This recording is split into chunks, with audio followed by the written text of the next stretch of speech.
there. My camera angle is different today. I'm in a different spot in my room. I'm normally at that desk there. I'm just trying something new with the lighting. So let me know if you prefer this. So this video is why I dropped out. It started from about year 6, where I was struggling with stubbornness. An assignment would come through and the teacher would be like, this one, you have to do it. It's always been done. And I'd be like, well, that sounds stupid. You just have to do it.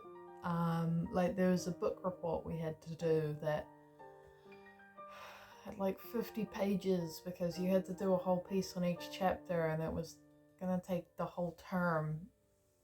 And I decided that I didn't want to do it about halfway through and I stopped doing it, and I still moved up the next year.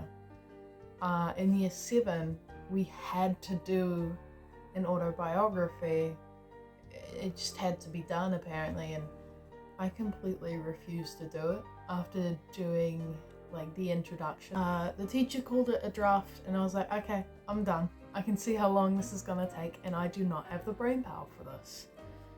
And I still moved up the next year, even though everybody else did it, and apparently it had always been done since they introduced autobiographies.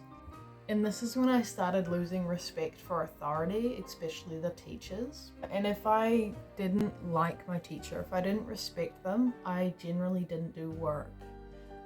This was in high school. At first I was going pretty okay. But then I started having more and more fights with my teachers, arguments about, I just don't want to do the work. And then they'd be like, okay, then don't be in class, and they'd send me out. And then I started not showing up for class. Earliest I remember doing this is, well, lockdown, what I would do is I would have my camera off. I'd just go and make toast. And then I'd come back and then I'd have the whole thing muted and then listen to a video for an hour. Then classes that required video on, generally I just muted that while the teacher was going through a huge thing while my camera was on. I became a pretty good judge about how long a teacher's talk would last before they would start asking questions. And then after lockdown is when I just didn't show up to class altogether. I still showed up to the classes I enjoyed, like drama, music, sometimes English. It's not like I would leave the building most of the time. Most of the time I would just go to the library. This is when my self-discipline kind of took a hit.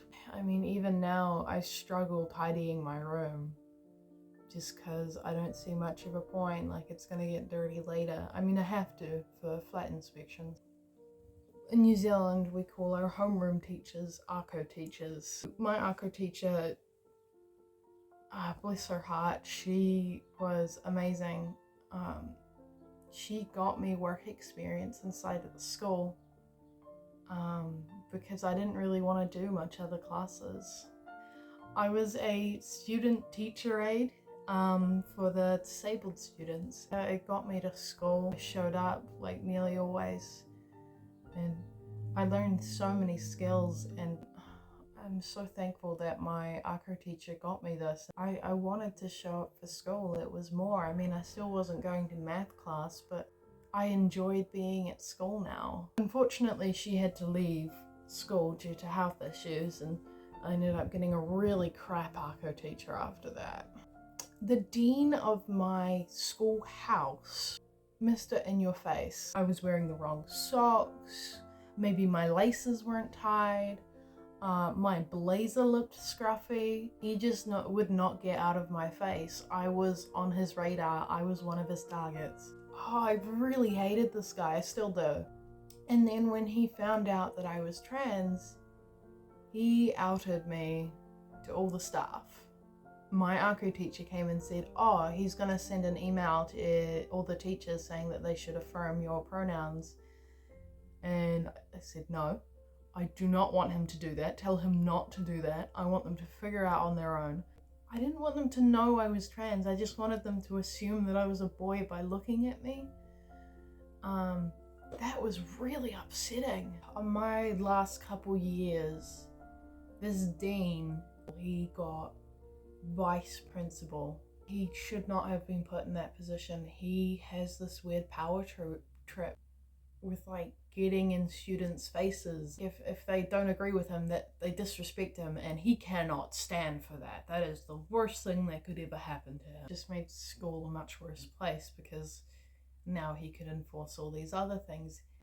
He was threatening suspension when I didn't show up for a bunch of detentions. Before, for me at least, it would go completely unchecked until he became vice principal, and then he threatened suspension. In my last couple months at the school, he was drilling me to leave. He would come up to me in the library and he said, well, if you don't want to be here, you should just go. I didn't have my NCEA at this point. He knows this. I was pretty good. I was finally catching up to my level 1 out of level 3. It was supposed to be my last year anyway. I think I was halfway through at this point. I mean, I had less than half the year left. I just feel completely screwed. I know that the blame isn't entirely on him. I just kept getting pressured to leave, and I wouldn't be left alone by him. I know that I can fill out my NCEA online. I don't have a computer at the moment. I do want to go back to that definitely at some point, but right now I am not in a position to do that. Thank you very much for watching. Sorry that this was a very sad video. I'll see you tomorrow.